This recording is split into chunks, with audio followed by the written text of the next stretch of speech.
And welcome to another edition of Spits and Suds. I'm Gavin Spittle of 105.3 The Fan. Unfortunately, the sounds of the Frosties being open will not happen tonight as the Stars fall to the Colorado Avalanche 5-3. But the good news is we welcome in our friend David Castillo to join us tonight. David, how are you, my friend? Is that good news? Absolutely. I'm doing good, and I think I'm doing good mostly because I don't feel like tonight's loss Yeah. is indicative of their fate. Just it's and the thing that puts it all into perspective is that Colorado has never had a lead in the series, and they've been largely outplayed. Now, I am in no way saying or celebrating or again, Colorado is an elite team, and that was the story, right? Which is Makar and McKinnon getting back on board, being the stars that they are. Listen, you were never going to shut them out completely. You were only Right. going to contain them as best you could, and Dallas still done a great job of that. I would even say like this game showed flashes of their ability to shut them down. Of course, all they need is just that one shift, and that's exactly what happened. But no, I think, listen, like it's if anybody had told you, hey, Dallas in 6 or Dallas in 7, you would have been like, yeah, sounds about right. So the fact that Dallas didn't, close it out, it's unfortunate. It feels like a lost opportunity, but that they didn't close it out to me is just not really like a big deal. Yeah. Yeah. No, I agree. I mean, listen, you put yourself in this position up 3-1. You are the best road team in the NHL statistically. And Colorado is desperate and they are doing some desperate measures. I did want to say this, David, and I hope you. So I try to be really objective about in this podcast, and we were highly critical last year of Ben's hit on Stone, and we were very upset by that.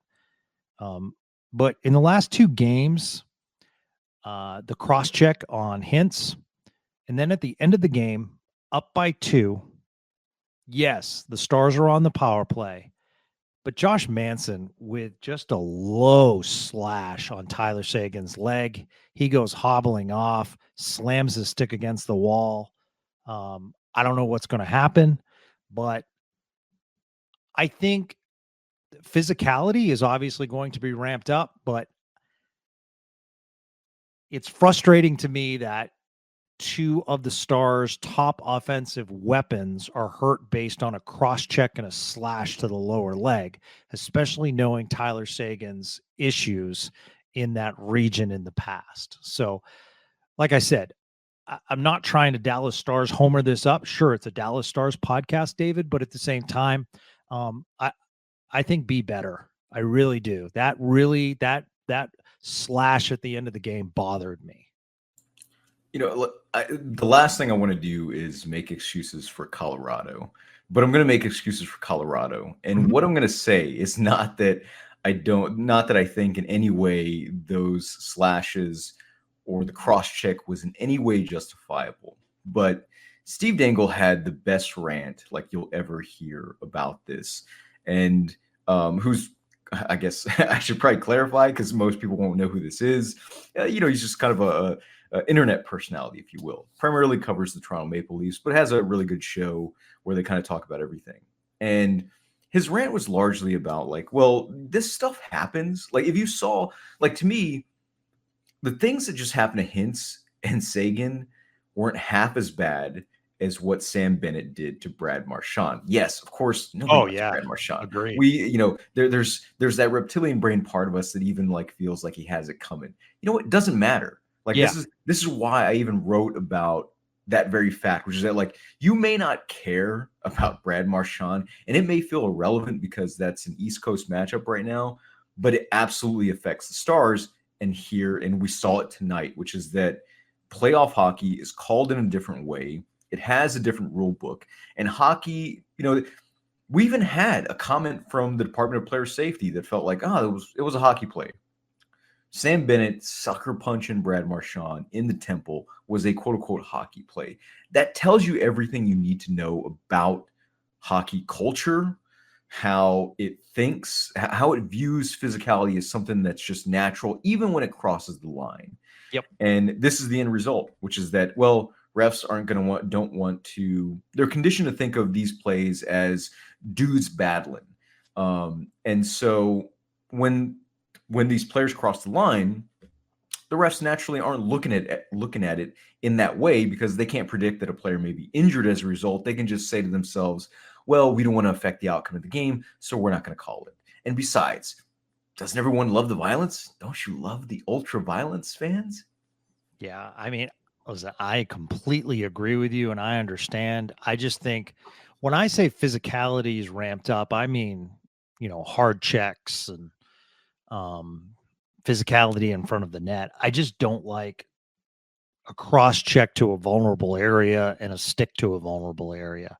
And listen, like I said, if the Stars did that, I'd be on this same path. I really would. And they did, by the way. Yeah. Right. Harley's cross check on Zach Parise. Yeah. Yeah. Good point. Good point. Excellent point. Absolutely. I just don't like that kind of hockey. I know it happens because everything else is ramped up, but at the same time, would I like NHL player safety to step in and maybe assess some fines? And yeah, you're right. Sam Bennett. I mean, especially when you look at that reverse angle on the Sam Bennett punch to Brad Marchand. I mean, if they didn't have that reverse angle, he hit it extremely well. But that reverse angle where you almost had the camera angle from the crowd looking down, that fist was cocked and ready to go. So it was, yeah. I mean, he can say he was protecting himself, but I don't know how you protect yourself by pushing your fist forward. And that's but see, that's, I think, part of, listen, like, I'm always saying this because I guess I just want to preempt, myself with, sort of the inevitable kind of sort of red meat fan that just feels, oh, you guys are soft. You don't like physicality, Right. which is nonsense, of course. But one of the reasons why I didn't have a problem with David Pastrnak and Matthew Tkachuk getting in a fight is because those were two players consenting to, hey, we're going to drop the gloves. Yep. Rules of engagement, well established, well defined. You may not like it, but they consented to that. Nobody consents to these cheap shots because they're specifically against the rules. And so that's why, like, I didn't like Ben's hit on Devin Tays. And that's, I think if you want to, like, yeah, if you want evidence that we're not homers, this is a good example. Because to me, whether or not, like, we want to get into the minutia of, well, the initial point of contact, I don't care. Like, if you want to cut down on these dirty plays, it's got to start by changing the culture. And if you want to change the culture, you have to err on the side of caution. And if that means you take out a few, physical plays out of playoff hockey, I'm fine with that. I don't care. Again, I love the physicality of hockey. It's part of what drew me into the sport.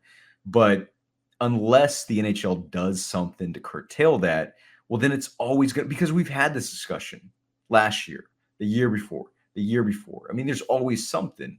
I mean, I don't know if you saw Jacob Trouba, like, just trying to fly an elbow Martin Necas into oblivion, but that was like, that should have been, it was basically like attempted murder, right? Like, you should. Well, and that's funny you mentioned, because I mean, I was just saying to myself, is that too drastic if I mention that? Because to me, like, that would be like going into court and say, well, he's still alive. I mean, the Exactly. intent on that hit was ridiculous. And Jacob Trouba is so lucky. And I like Jacob Trouba as a player. I really like Jacob Trouba in Winnipeg, but I like a good clean hit as far as separating the player from the puck, but that was intent to injure as well. So, listen, I know this is a Stars podcast, but at the same time, we're using examples because, to me, and this furthers our discussion, David, I think Colorado has adjusted their game. I think it started in the third period of last game, and the Stars did a good job avoiding it. But I think there were some crucial points of the game. And unfortunately, my man crush, David, Chris Tanev, made a mistake. Can't blame him, but I can blame him as he was cross-checked and he fired back and went up high, and that drew a penalty. And one of the things that we talked about before the series is you have to kill penalties, but more importantly, you have to stay out of the box. And tonight, the Stars couldn't stay out of the box, and Colorado made them pay for it. Yeah, it's also like a good example. I mean, like I still, again, don't get it twisted, especially for Stars fans looking for reassurance. Dallas is still the better team, but um, if you were gonna sketch how Colorado gets back into the series, this is exactly how they do it, with Cale Makar and Nathan McKinnon getting back on board. And the best way to get them back on board is to take penalties and put them on man advantage. And for the most part, Dallas has done a really good job of really like eliminating a lot of Colorado's entries on the power play. And I think a lot of credit goes to players like Wyatt Johnston, players like Sam Steele, especially, who really deserve like a stick tap, as you like to say. I feel like He's I'm been using terrific. it too. He's been Yeah, terrific. he's been fantastic. But also, no matter how well, and that to me is like the kind of their fate in a nutshell. No matter how well they play, no matter how pristine their process is, players like that are going to find a way no matter what, especially the more opportunities you give them. And so that, I think, if you want to be worried about anything, if you want to be anxious about something, it's that right there, which is Dallas giving them extra opportunities, because they don't need much. Nathan McKinnon can play an awful game, Yeah. but a single shift can result in a goal, just like that. And then, of course, what good was it that you shut him down in the neutral zone or stopped his entries if he's still going to end up on the box score making a difference? Yeah, I mean, a power play can like a kill can create momentum. A power play can create momentum, and we certainly saw that tonight. And the big boys showed up for Colorado, and good for them. And I think we all knew that Colorado just wasn't going to go away. I think we expected to see this in Game 4 more than tonight. But Stars need to buckle up and get ready for Friday night, because it's going to be a good test. But like I said, that's why you have 3 games to win 1. One of the things I wanted to talk about, David, is Chris Tanev takes a puck early, goes into the locker room, and immediately I'm thinking, you're really we in G-Bag Nation on 105.3 The Fan talked to Ed Olchuk about this earlier, and you can catch that on Spits and Suds in our feed.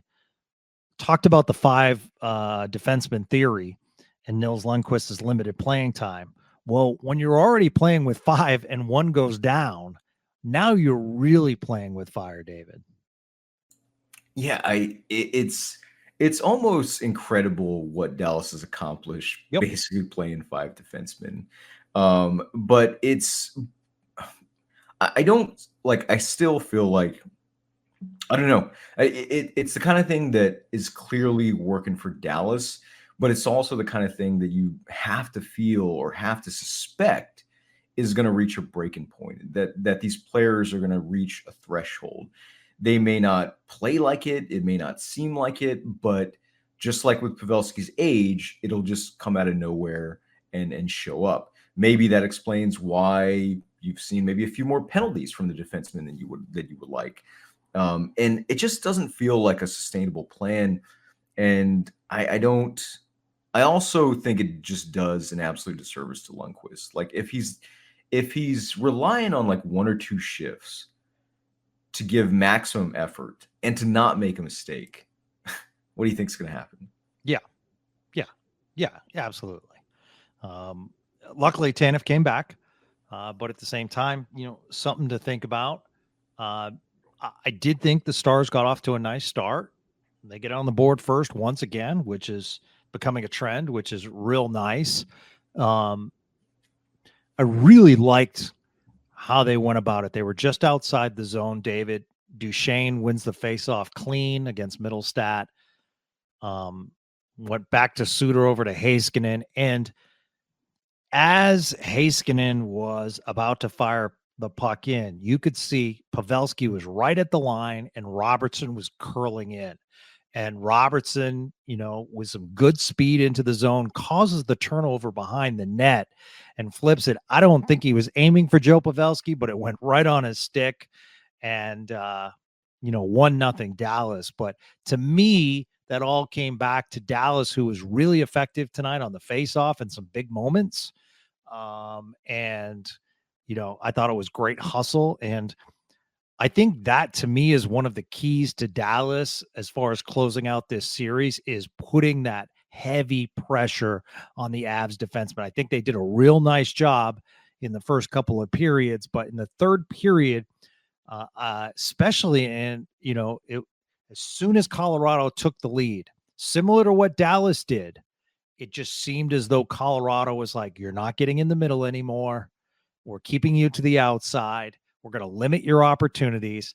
I always use, David, the 30 shot mark as far as a gauge because I want in the playoffs the Stars to hit that 30 mark. And tonight they had 26 shots on net. So not far, but at the same time, it comes down to the power play and special teams, 2 for 3 for the Avs, and, Stars are 1 for 4 too. Yeah, I feel like, to the extent that there are positives beyond just kind of like the broad strokes and Dallas kind of really feeling like the better team. I thought for the most part, I realized Dallas didn't necessarily win the shot battle. But I thought for the most part, they played a pretty good game. I mean, it was really just the third period just kind of spiraling out of control. Yeah, agreed. That was the story. But for the most part, like I thought, especially through the first 2 periods, they played Colorado exactly like they played him in the previous 3 games. And just kind of, as you mentioned, doing a really good job of really cutting down passing lanes, which they've done really well virtually every game, and kind of keeping Colorado away from that kind of movement low to high. And so I thought there were a lot of good signs. And I didn't, the other thing that I think was kind of worth mentioning, which is that I think with obviously like Hintz being out is a big story. And yes, it was certainly felt, but I thought the new look lines for the most part were pretty good. I didn't feel like I didn't feel like they had skipped a beat, again, outside of those breakdowns towards the end. I thought for the most part, they did a pretty good job. And, we've kind of talked about, some of those players already, like the sort of unheralded players. Dodonov is another player that I feel like deserves kind of mention for. He's been kind terrific. for what he's done. Obviously nice to see Pavelski get on the board. Yeah. I keep calling it sort of the George Foreman, Michael Moore moment that Pavelski really needs to be effective because, to be honest, he doesn't have anything else. That is all. In the same way Foreman, all he had past his prime was his power, and it was just enough that one time. Pavelski still has his shot, which is great. But I would like to see, I guess we're going to veer into some more criticism. I would like to see Pavelski on the 4th line. I mean, I'm just going to I think that's very fair. Tonight, 18 minutes, 44 seconds. He had 2 points, a goal and an assist. That now gives him 3 points in 12 games. So it's certainly evident. And, it's one of those things. But I mean, you got to look at the history too. Is Pete DeBoer coached him in San Jose. They have a long-standing relationship. What Joe Pavelski means to the room. Are you changing the dynamic by sitting him? He spends the day with Wyatt Johnston. How does that affect Johnston? There are just, I think, several factors that come into Joe Pavelski staying in the lineup. Where I agree with you, David, is absolutely stay in the lineup, but drop down. And by the way, exactly. Right. I would never expect them to scratch Pavelski. And even though all the underlying numbers are extremely concerning, even with that, I still wouldn't scratch him if I were just kind of trying to analyze it from a super cold perspective, trying to sort of distance my emotion, just because he's still dangerous. As mentioned, still has that shot, still has that hand-eye coordination. But it was, seeing him on, especially towards the end where he was the, one of the extra attackers. And I was just like, Stankoven would seem like such a better forward there, much more Yeah. dangerous, has the movement also to sort of attack pucks in the corners if Dallas needs to, keep the puck in, being able to pressure defenders trying to get the puck out. Like I just there's a situation where I'm kind of like, you don't necessarily need Pavelski out there, but I get it. He's always going to get the benefit of the doubt, and he deserves the benefit of the doubt. But if we're talking about a player that I think would really be more effective in a much more sheltered role, that's definitely a guy. Yeah, I agree with you, and I think Pete DeBoer will probably keep everything the same. It depends on the Sagan injury, of course. Okay, let's see. Let's go to you guys on Twitter/X. You're awesome. At Flack123. By the way, I've never had so many bots, David, like my hockey tweets. I don't know if that's the case with you, but I must be incredibly sexy because I am getting all kinds of action in my Twitter feed from women with no followers that want to be my forever one. So what's in their bio? Um, That was kind of just like the whole bot joke. Never mind. Yeah, I will take care of you. Looking for a caring man. All the features that I think I have, David. But I'm too busy with hockey, unfortunately. Which is true, and you do have those qualities. And I'm not being ironic, and you shouldn't be ironic. Don't be self-effacing. I just think it's funny because every single time I send something out, bots come at me. And I'm like, so I mean, is that like, is this a kind of like subconscious get your hopes up? Like, oh, what if? Ooh, she likes hockey. I think we have something in common. and then you just you scroll over and you're like, oh, okay. Now I get it. Let's see, Tyler King. Hey, Tyler, felt like it was way too easy for Makar in the third to walk up. Was it a mistake or just Makar doing Makar things? I know fans are going to be mad at Otter, but I think he was fine until the third.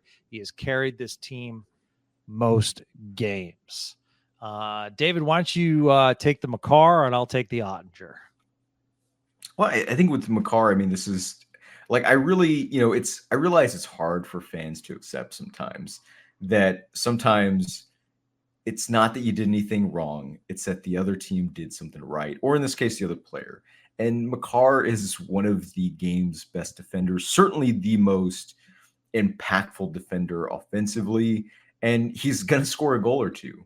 And that doesn't need to be a sort of the linchpin for why like Ottinger misplayed it or what the defenders did wrong. I mean, I'm sure there was an element to that, but that's kind of what Cale Makar does. He's able to get open with his puck manipulation and movement and find open lanes and open seams. Yeah, absolutely. As for Ottinger, because I know there were some questions coming in about Ottinger, I think David and I both agree that he would like certainly 2 of those goals back in the third period. Not the best night for your starting goalie. That said, I think that's going to happen. The reality is that how effective this Stars team is. I mean, we've talked at length about Colorado prior to tonight never having a lead in the series.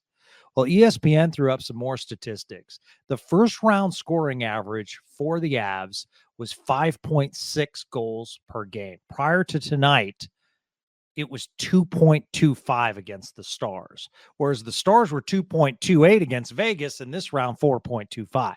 So what the Stars have done defensively and with Jake Ottinger has been certainly impressive.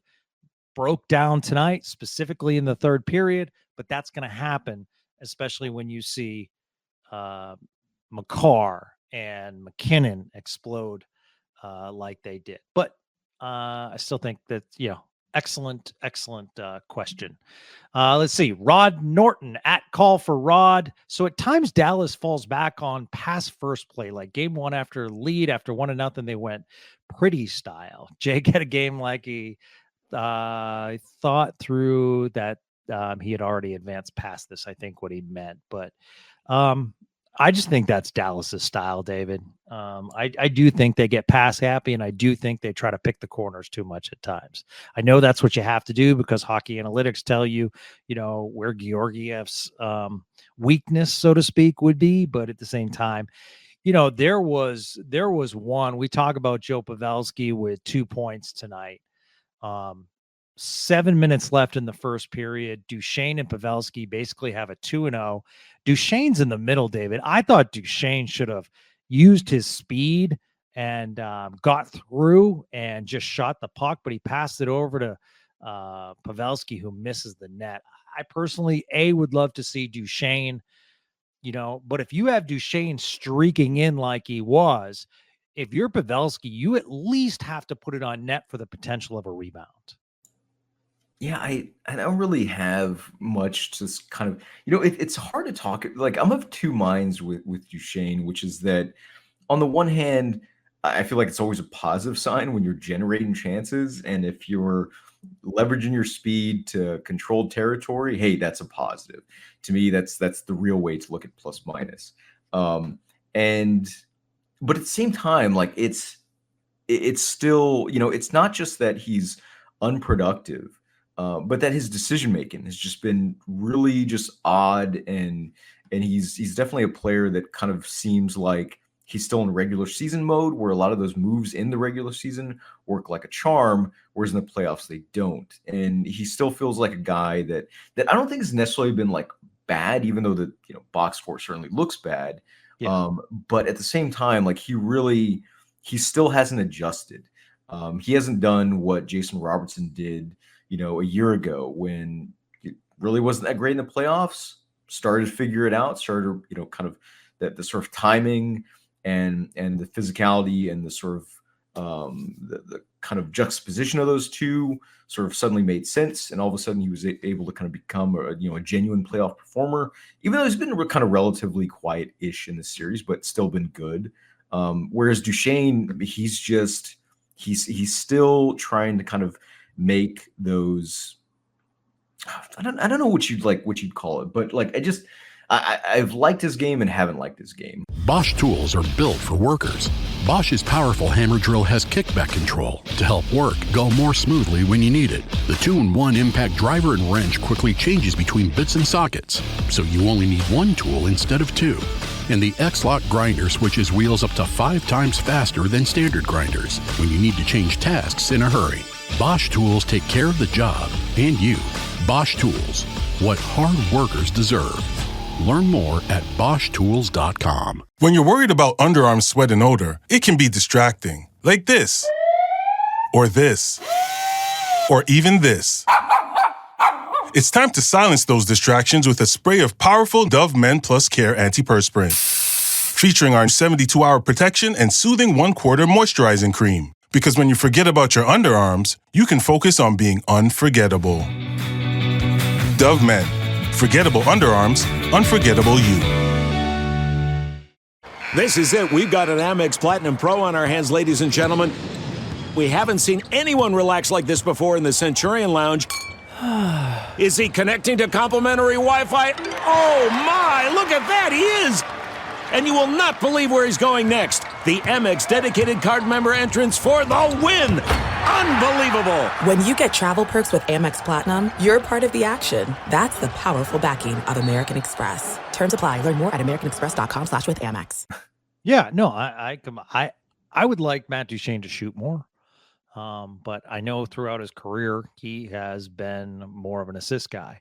But yeah, I completely understand what you're saying. Howe Wei, who is in enemy territory, watching in Denver, hard to win 4 in a row.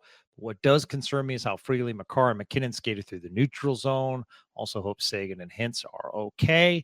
Zach Mitchell at ZMitch 1031. Can you discuss the high stick call on Tanev that drew blood? Not complaining about only getting 2 minutes for that one. More concerned about the calls being confusing for fans to understand. Hopefully Stars have some fire under them after this one. I don't know this for a fact, David, obviously, because I was not on the ice. I really felt as though the referees thought that was more of a sell job. They had to call the 2 minutes, but I mean, if there's any drop of blood, does it have to be 4 minutes? It's still referee's discretion, right? Yeah, but it kind of it goes a little bit back into our discussion about officiating in the NHL and especially in the playoffs, which is that like you will get some of the most borderline calls Yeah. randomly.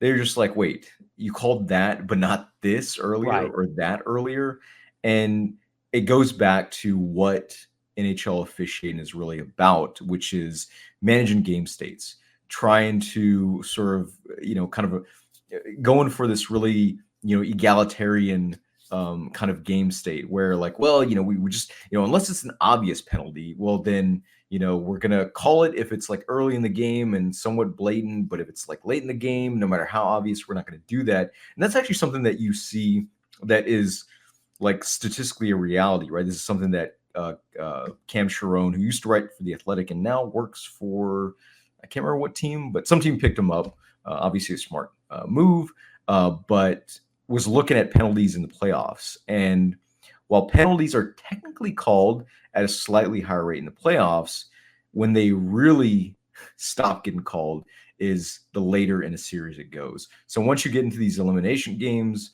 there's going to be zero consistency. So don't inject or try to think logically about NHL officiating in any capacity. And certainly like the Marshawn Bennett situation should be proof of that. So I'll say this, and I'm not going to say the person's name, but I know a player, David, that this happened to them recently.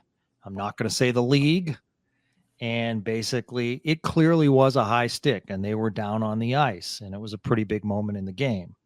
And they blew their nose really hard into their mitts, and they drew blood, and it was a 4-minute penalty. I'm not saying that happened tonight, but I'm just saying that can certainly be done, and it changed that game. So, like WWE style. Got the small razor blades in the yeah, absolutely. It's like, wait, you got high sticking in the nose, yet you're bleeding from the forehead. What's going on? All right, Adam Deacon, who is over in England, and Adam is such a beast. We talk. One of the things I love about Spits and Suds is everyone I'm meeting. Adam like is up at 3-4 in the morning, David, watching these games in England.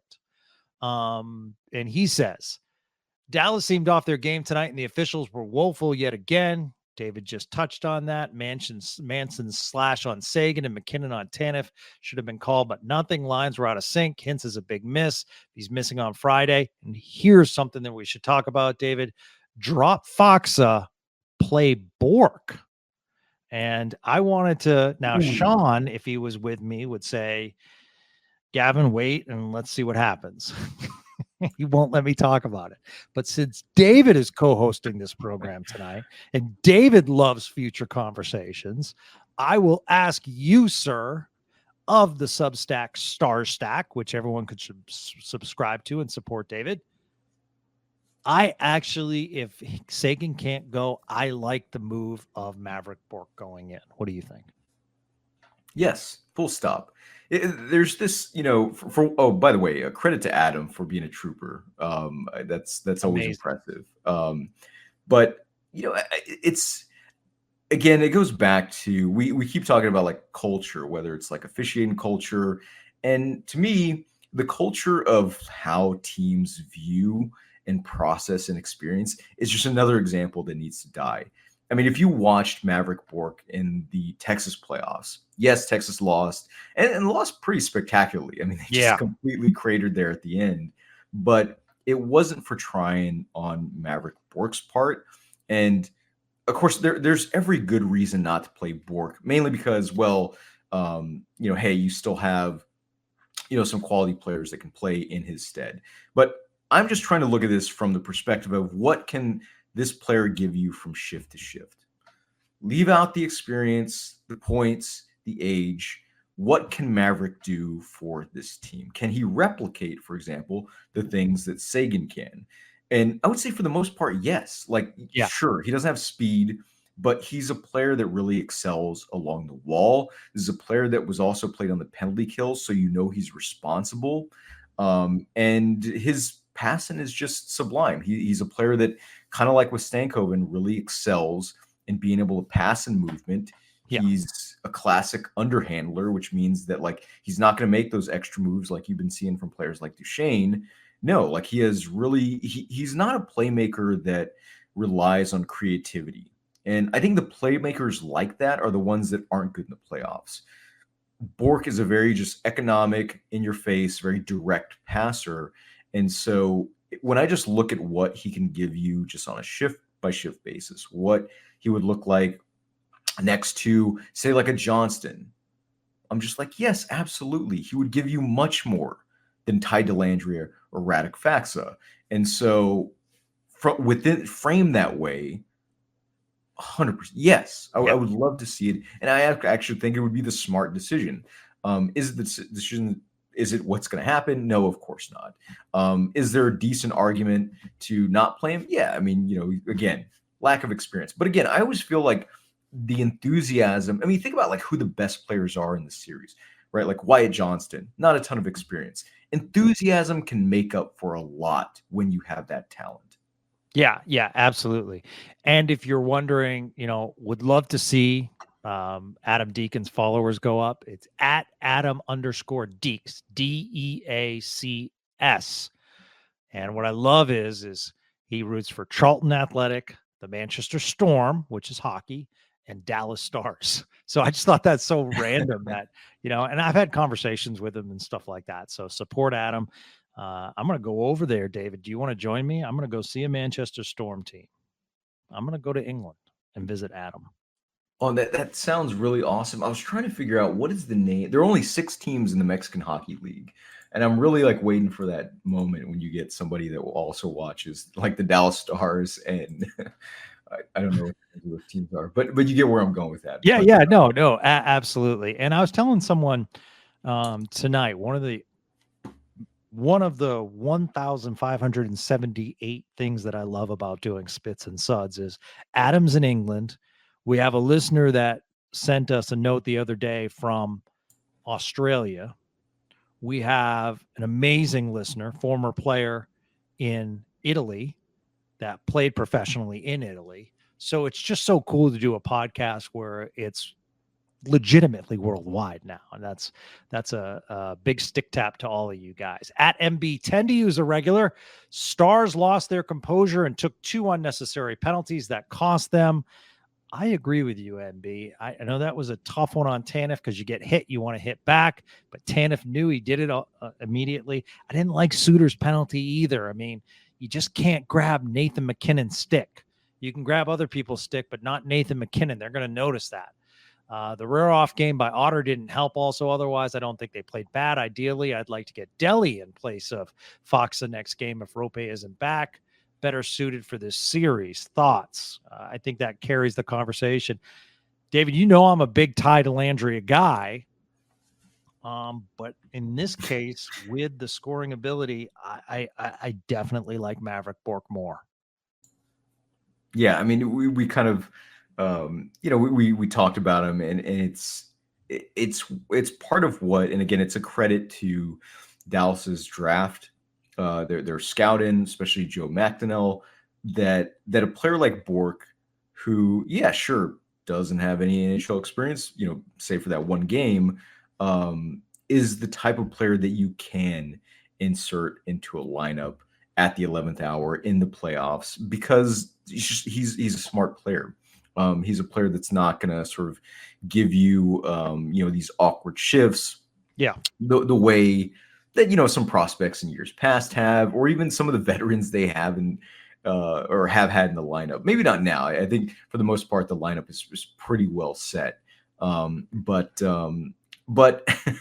one of the things I will say about in defense of Dellandrea is that I've liked what he's given. I mean, it's still, for all the credit we give to the scouting, the Dellandrea pick, doesn't look as great, but also that draft didn't have a ton. Although, oh man, Keandre Miller was available. Yeah, what year was that? That was 2018. But Delandria is a player that I think has looked good in these playoffs when he's had the opportunity. And he's also the kind of player that I think is really has a style that's suitable for especially this matchup where Delandria, yeah, he's not necessarily a burner, but he does have really good loose puck speed. He's a player that doesn't have a great shot, but for a depth player, it is great at being able to chamber shots of the net. So yeah, like I've always felt like Delandria kind of deserved a spot. I feel like he had earned the spot in the lineup the season before. 27 points as basically a functional rookie. That's fantastic. I realize, I'm not saying that like he, need to be in the lineup over say like Donoff or whatever, but I definitely felt like he had earned a spot. Drafted 28th that year by the New York Rangers, the same year as Ty Delandria. Keandre Miller should have been 22nd. Keandre Miller was drafted 22nd, but 28th, the Rangers also had another pick from Tampa Bay. Oh, yeah. Selected Nils Lundqvist.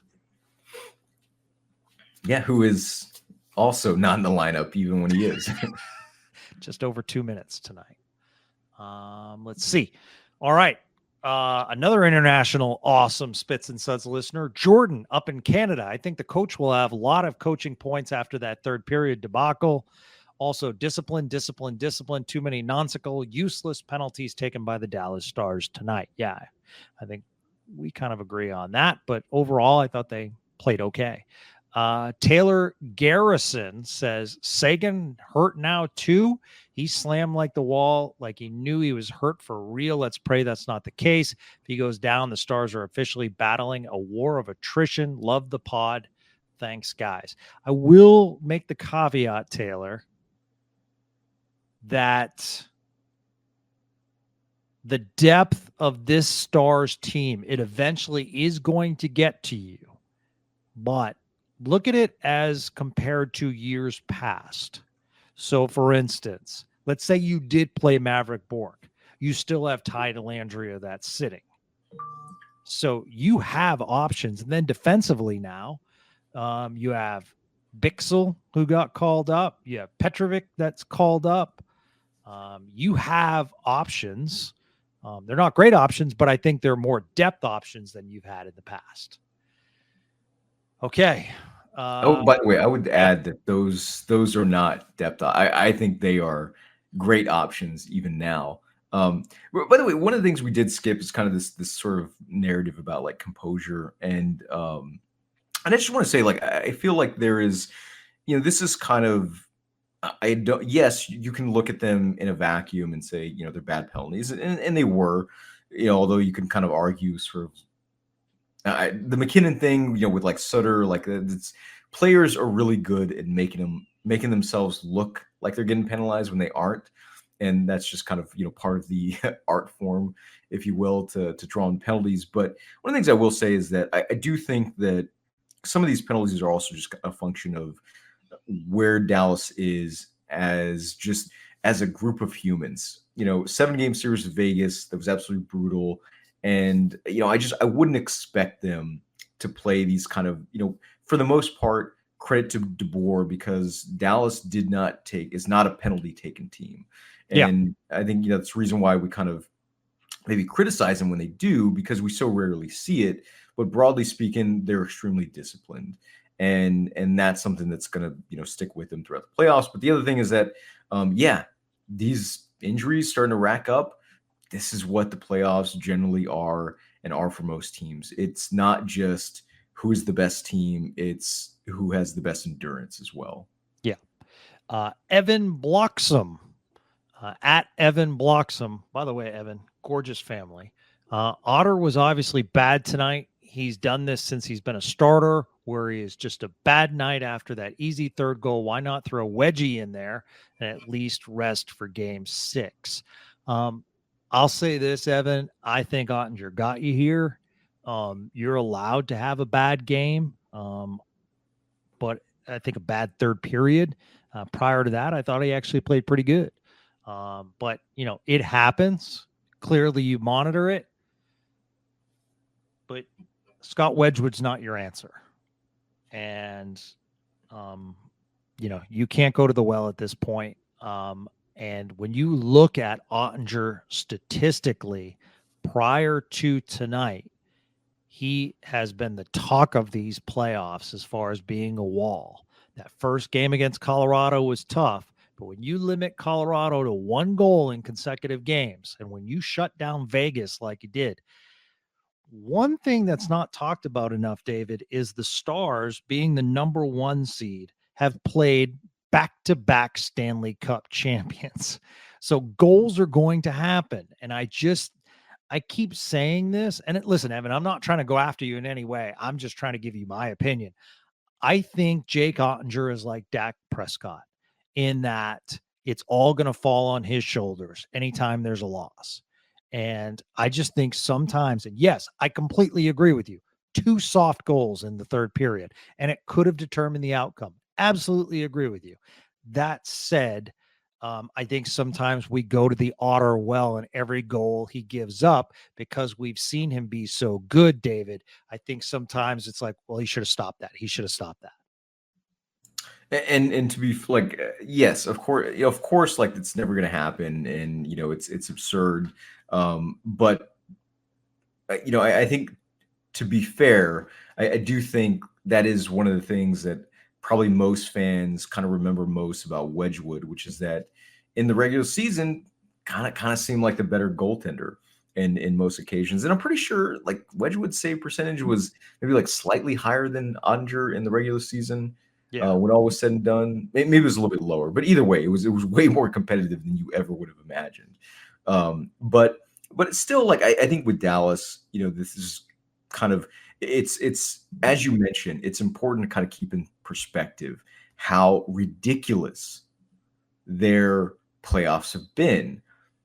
First, the Cup champions from last year, and now the Cup champions from 2 years ago. So it's just like this is this part, not just part of playoff hockey, but part of what could be a very, very special run. And it is not going to look pretty. It's not going to be perfect. But if Dallas is able to be the better team, which they were against Vegas, and I think have largely still been better than Colorado, nonetheless, not trying to jinx them, but just saying like, if they can get through the series, like again, that's, to me, I would actually say that if Dallas wins, if Dallas closes out this series on Friday, I think that's a far better omen for their success in round 3, because I just don't. Edmonton definitely should frighten people, and they probably will, but still, like I just see. Like, for example, I mean, Colorado like has a much better blue line than Edmonton's, and honestly, better goaltending. Although Calvin Pickard looked pretty good, but I don't see Edmonton or Vancouver as even half the team that Vegas was, and I don't even think they're better teams than Colorado. So yeah, it's kind of important to keep that in mind as well. It's hard not to look ahead. It really is, because you are seeing those 2 teams and you're saying, okay, this seems like the easiest of the 3-round matchup. Okay. This episode is brought to you by Merrick Pet Care. For over 30 years, Merrick has crafted high-quality dog food. Since our founding in Hereford, Texas, all of Merrick's recipes have prioritized whole nutrition, with deboned meat, fish, or poultry as the #1 ingredient. That's why we say real is our recipe. Real ingredients and home-style flavors your pet loves. Look for new Merrick packaging with real ingredients shown on the bag and inside it. Find it online or in your local pet store. Hi, I'm going to whisper some things to you now about Crunch chocolate bars, because apparently this whispering thing is a thing that makes you feel things. It's saying something crunchy is coming in the candy wrapper language. Imagine your tongue hiking up those crispy, rocky ridges. Now, drum roll, please. Wow, that's good. Crunchy, munchy chocolate doesn't whisper. Turn up the fun with Crunch. Okay, Harrison Ford, but Fjord, For a minute there, I thought we had a major actor listening to us. The cross check on Rope, now the high hit on Tanev, which appeared intentional. Is McKinnon deserving of the label of being a dirty player? I don't think so. I think he's playing hard. I think that whole team is playing hard. But as David correctly pointed out, our guy with a pretty nasty cross check, meaning Thomas Harley tonight. So on Parise. And I think that's also what you're going to get from, I mean, you have the sort of, the best players on the planet and they're sort of, and also they know that for the most part, whatever they do is just going to go uncalled. To me, this is, again, and I'm not trying to, the last thing I want to do is excuse what McKinnon did, but these are the kind of plays that you're going to see pretty much any elite player make. And we've seen it from the Dallas players. We're seeing it in the Eastern Conference. And it's not just like, the sort of physical players like Trouba and Sam Bennett. You've seen plenty from other skilled players as well, because they know that this is how you create space for yourself in the playoffs.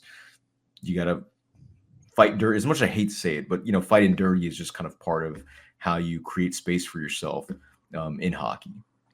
Yeah. Craig, and by the way, Luds will join us tomorrow. And he was saying the other day, if he knew there was an injury, then say it's to someone's foot, then you step on it by mistake. That's just hockey. I mean, it shouldn't be, right? It shouldn't be, but it is. Yeah. I mean, I see the warriors that these guys are today. I don't know how they did it back in Lud's day. I mean, I know the skating wasn't as fast, so to speak. I mean, there were some fast players, but boy, I mean, those guys took a beating specifically in front of the net. Let's see. Robbie at Robvius. Also don't know if I could double dip, but wanted to say McKinnon's cross-check to Hintz's wrists and Tanev's head both seem intentional and trashy. We've talked about that several times during this podcast. Robbie, really appreciate the question and your opinion. Robbie G, and I wanted to get your thoughts, asks, how much did not having Rope Hansen hurt the Stars? I mean, in as much as there's obviously an effect, in the same way that you could argue that there was an effect, for Colorado not having Nichushkin right last game and Devin Taves as well. But to me, especially the way Dallas is structured, I don't think that if, for example, if Hintz is, let's say, just out for the rest of the series, I don't think that would be the difference between Colorado proving to themselves to be the better team or not. Because to me, even without Hintz, I still see, when you look at Dallas's blue, like that top four, Jake Ottinger being the better goaltender, and the depth just, honestly, outclassing Colorado's depth. I don't see that as the difference, and therefore, I don't think it's that. I don't worry about it as much. Could it be the difference? Yeah, absolutely. I mean, Hintz is the top center, but the real number one center is still healthy. That's Wyatt Johnston. Yeah, and so yeah, I just feel like the way Dallas is structured, to me, they're still the better team. And like I said, except for that late period breakdown, I don't think that the forward lines were, out of whack. They didn't look that bad to me. Granted, yes, I do think Maverick Bourque would be a nice injection of talent and youth inside that top six. But, again, I think Dallas is going to be fine. And I do think that, to me, the thing that I will say people should feel sour on is the fact that Dallas has squandered their home ice opportunity. Yeah. That's the thing that you should be criticizing. Yes, the McKinnon stuff is rowdy, unfortunately part of playoff hockey, but I mean, you win the Western Conference for a reason, presumably because it gives you an advantage, and Dallas is not taking it. Yeah, I completely agree. And actually, if you look at the year, there were some disappointing losses at home as well. I mean, you're going to lose some games, but I mean, clearly this team plays better on the road.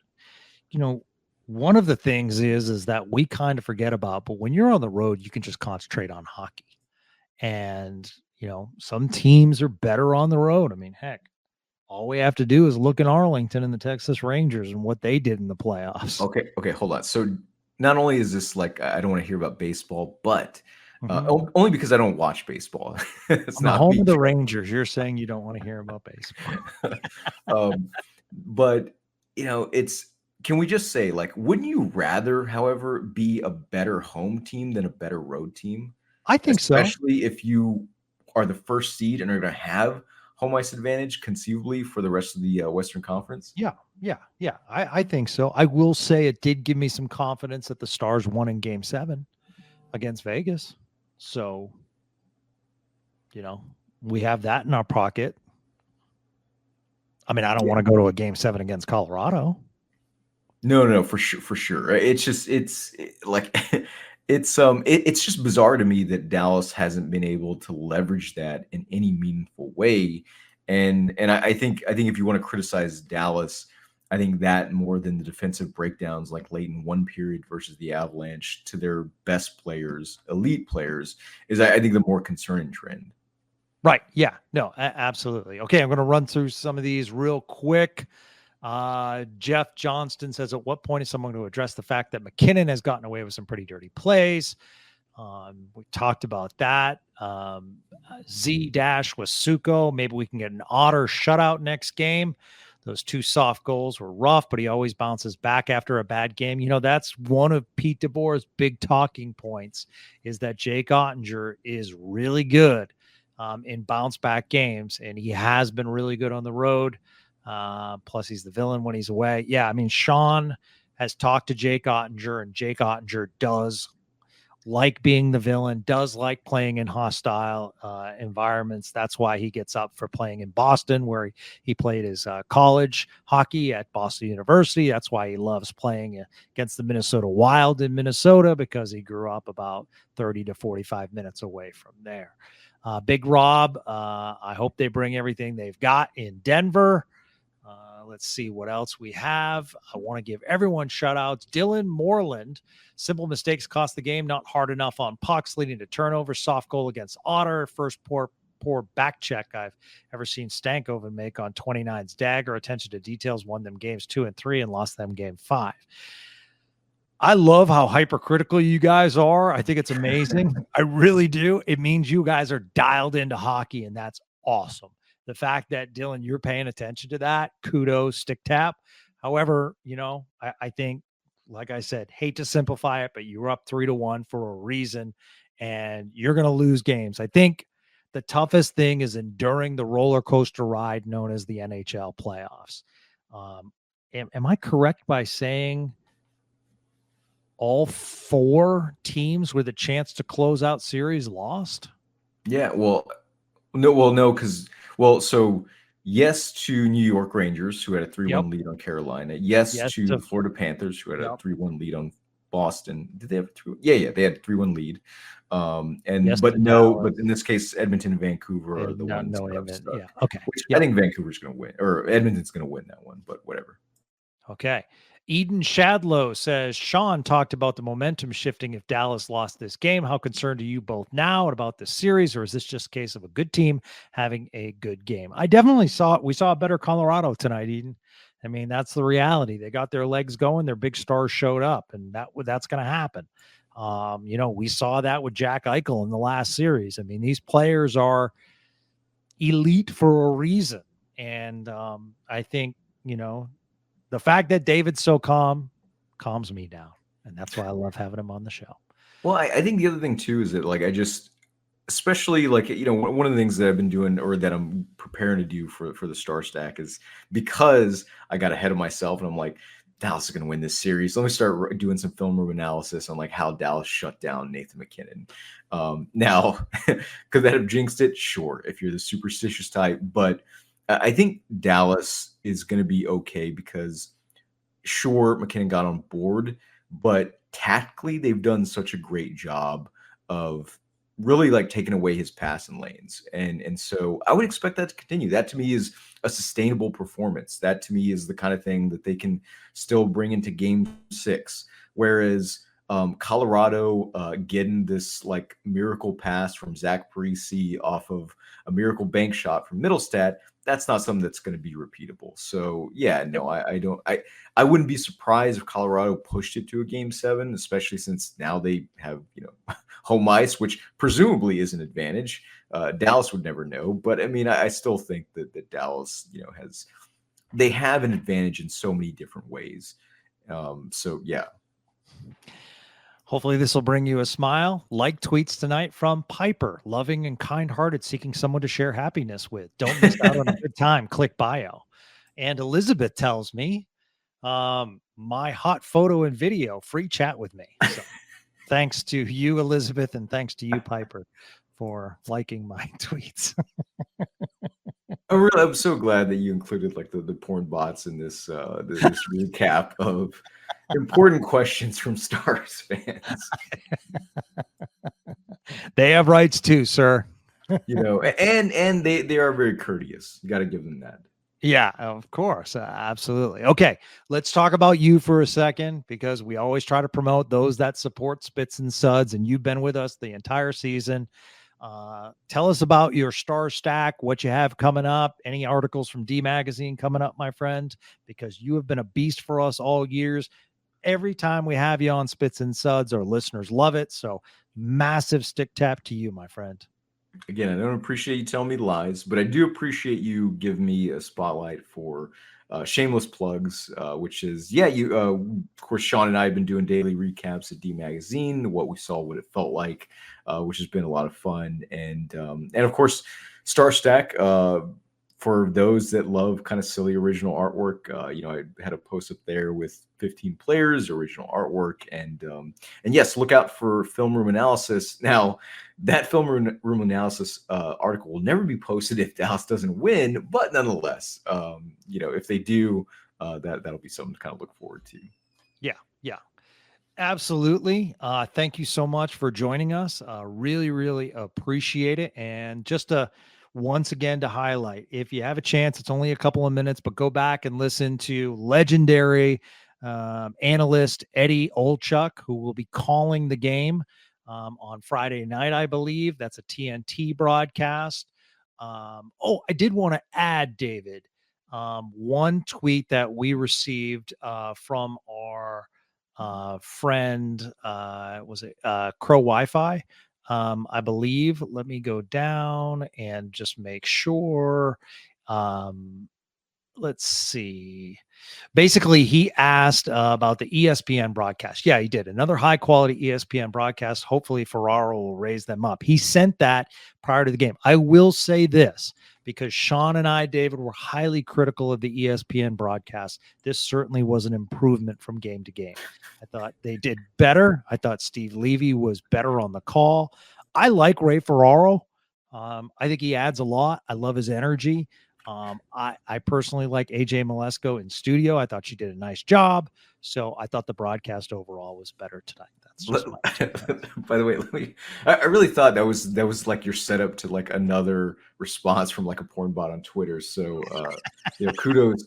By the way, like I agree. I've always liked Ferraro in general. Yeah. Because I think he's sort of one of the few analysts that has been around for a while, but that has really kind of gotten on board with, sort of doing his homework, being a little bit more modern, but also with that kind of, don't forget, Ferraro, I'm always gonna love this guy for the way he called Patrick Steppins blown. You remember the blown empty net against the Edmonton Oilers? I know exactly where I was. Screaming like violently, just offended. Like, just what was he saying? He was saying like, Steppen, you should be embarrassed for what you just did. Like a father scolding his son. So I will always cherish Ferraro just for that moment. And yes, just an absolute. The fact that we don't have to listen to a telecast talking about Jared Bednard's hair in the middle of like this gigantic gargantuan battle between Dallas and Colorado is just that's a low bar has been set. But yes. Yeah, and it's Emily Kaplan, right? She was the one behind the benches tonight. I think she did a nice job. And that's the thing. Like, I don't think that for the most part, like I feel like there are, granted, again, like I don't really pay attention to commentary in general. Like I just don't usually won't listen to it, don't watch it. I'm not interested. Again, it's not like a necessarily a criticism thing. I'm just like a tough sell when it comes to that kind of stuff. But what I will say is anytime I have, like I've never really had a problem with the personalities themselves. It's just a lot of times it's just like the sort of what the studio is like cooking up and like these like weird skits that they bake into that where I'm just like, no, we don't Yeah. give I us understand. more analysis. Give us more, or for me at least, I would like Yeah. to see just more analysis and just allowing people to do their jobs professionally instead of like some silly bit that you would find on the Three Stooges. So with contracts nowadays, I can speak to this as someone who negotiates contracts on with sports teams, and the league has control after the first round, specifically in Major League Baseball and the NHL, and I would love to see them revert to that. I know when someone's paying millions upon millions of dollars, of course, it's not going to happen, but at the same time, I do miss those local broadcasts at times because, just for the simple fact you're used to them all season. So I think it's tough to then all of a sudden go away from Brian Ray and Brent Severin, who I think do a nice job between periods. So, by the way, and also somebody else that does really great work is Allison Lucan for the Seattle Kraken. Like they do some expert stuff. yeah, absolutely. So, well, that's going to do it for us tonight. I got to get some rest because I got Luds coming up in just a few hours. So, and if I'm late for that, then you'll hear it for the rest of the podcast. So, I got nothing else. You let me shameless plug. That was enough. we got the David shameless plug in. So that was some quality dead air. and of course, obviously, you have a lot of some really like nice women to sort of exchange direct messages with on Twitter. So you got the rest of the night ahead of you. Hopefully, Stars fans, those of you listening, just know that I did that to make you laugh tonight because, listen, the reality is if before this series, and I told many of you that it would be 3-2 Dallas going into game 6, I think many people would be happy. So I would love to pound my fist and, darn it, we blew an opportunity and stuff like that. But I agree with David.